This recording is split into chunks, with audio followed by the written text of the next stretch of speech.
Ontem, né, eu estava tentando entender um pouco mais dessas preocupações em relação ao tema do Credit Suisse, né, e estava falando, amanhã eu preciso ter voz para falar com o Marco para realmente entender. O segundo maior banco da Suíça, uma das maiores, né, um dos assuntos mais comentados aí, até nas redes sociais, muita gente preocupada, será que vai conseguir realmente arcar com todos os compromissos financeiros? Eu quero entender desde o início, né, bem para você explicar aí, realmente, para a gente entender quais são os riscos, né, os temores que o mercado realmente está colocando em relação ao Credit Suisse aí, e entender um pouco mais, né, o peso e a importância da gente discutir esse assunto.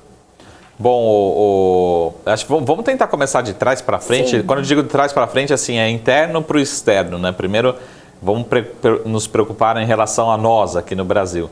Basicamente, sendo super simplista, a gente tem duas grandes operações, vamos dizer assim, no Brasil, Credit Suisse. Ele é muito conhecido pelo Private Banking, né? Não só pelo IB, pelo Investment Bank, mas principalmente pelo Private.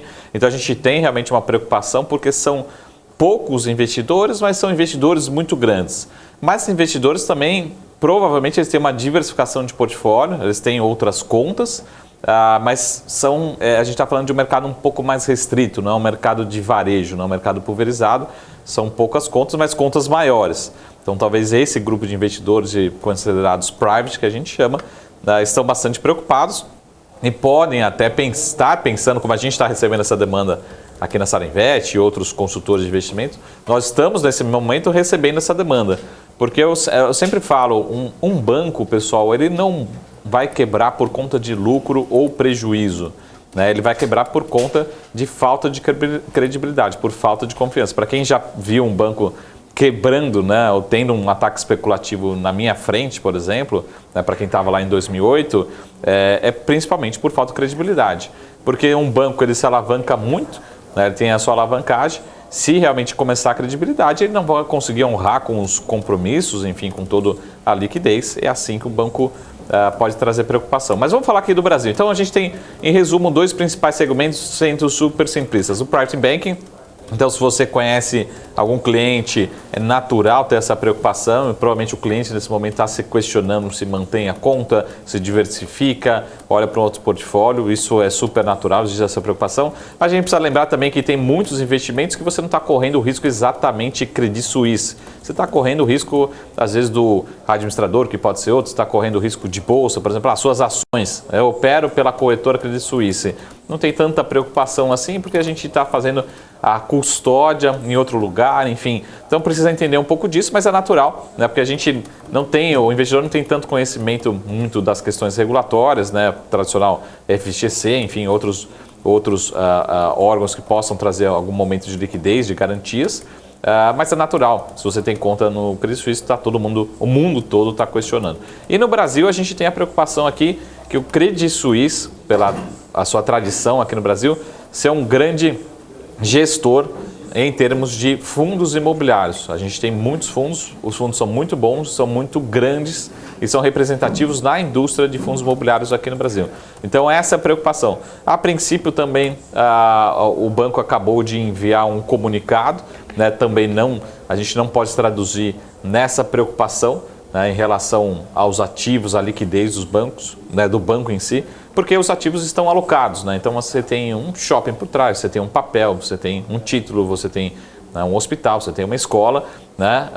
E a gestão também, ela não necessariamente está correndo esse mesmo risco que a gente tem, por exemplo, no caso de alguns correntistas do banco mundialmente, tá? Então, não existe, de certa forma, essa preocupação em relação aos fundos imobiliários. Muito cuidado, pessoal. Eu não venderia nenhum fundo imobiliário nesse momento por conta desse risco. Existe essa percepção de risco. Então, se você olhar hoje, Marco, tem vários fundos imobiliários aqui, são grandes aqui na Bolsa.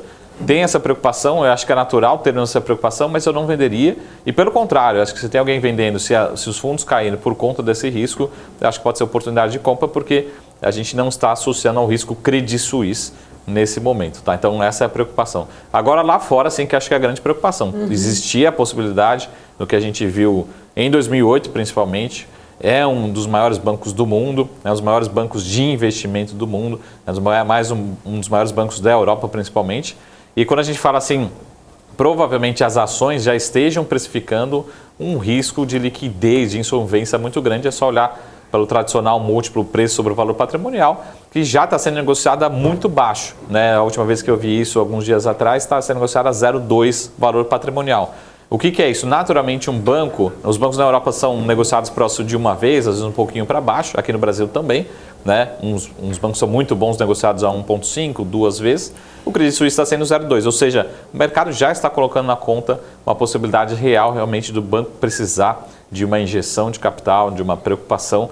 E a grande preocupação é a gente relembrar de 2008, quando teve o caso do Lehman Brothers e realmente virar um processo em cascata e contagiar o sistema financeiro como um todo. Essa é a preocupação. Então, os erros do passado também fazem a gente, como foi o caso aqui da crise. Todo mundo reclamou da crise agora que o Banco Central injetou muita liquidez, o Banco Central americano, mas ele tinha uma certeza, ele precisava injetar recursos para que não houvesse um impacto em cadeia. Lembrando um pouco da crise de 2008, foi um dos poucos paralelos.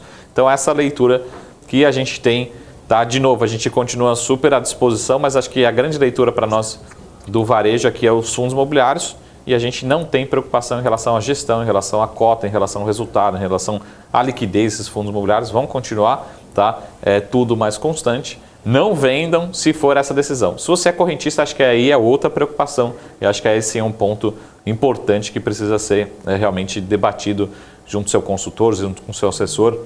Essa preocupação é natural, que você tenha conta aqui e esteja preocupado nesse momento, né? Ô Marco, justamente eu estava olhando aqui ontem, né?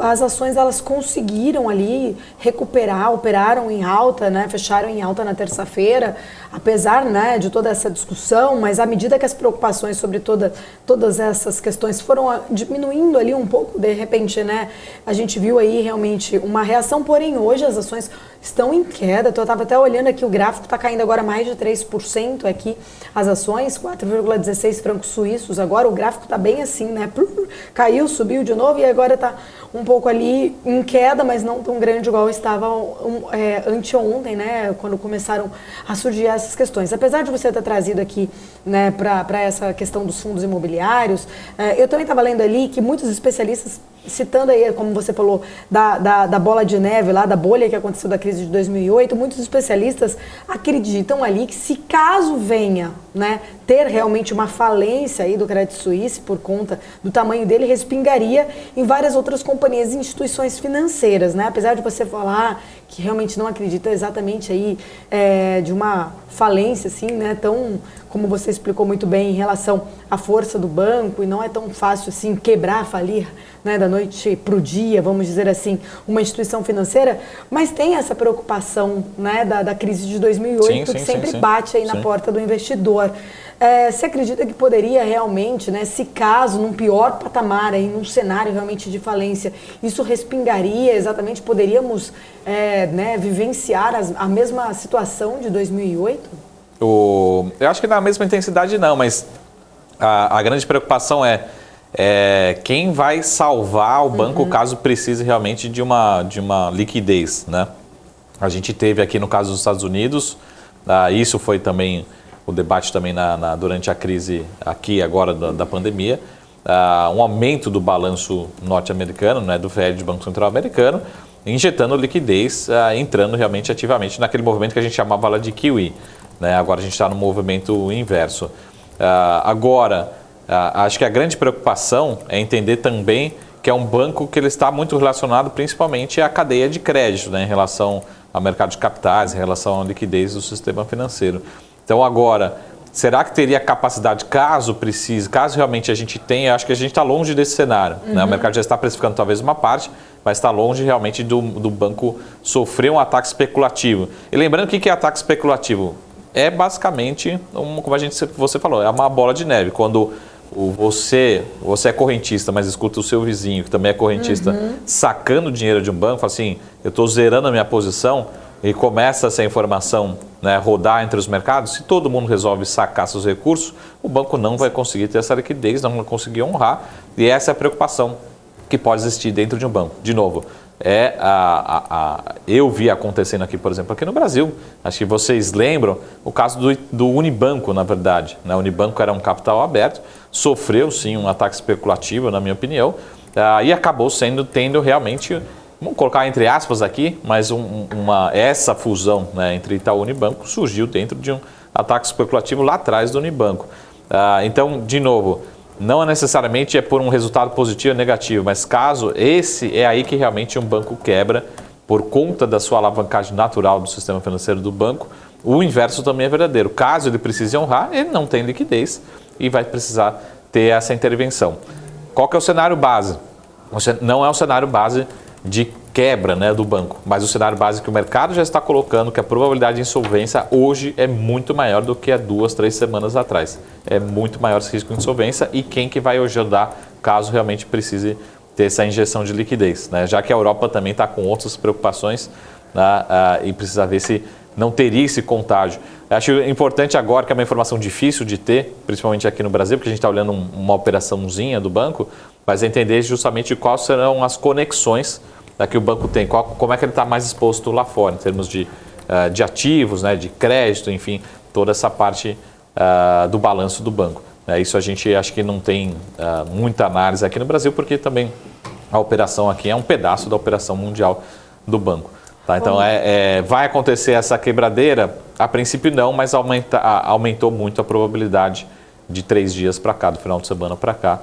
E acho que essa discussão, até inclusive dizem, né, pelo menos eu não acompanhei, mas dizem que teve reunião extraordinária do Fed também para discutir esse tema, tamanha preocupação em relação a possibilidade de insolvência do Banco Suíço, né?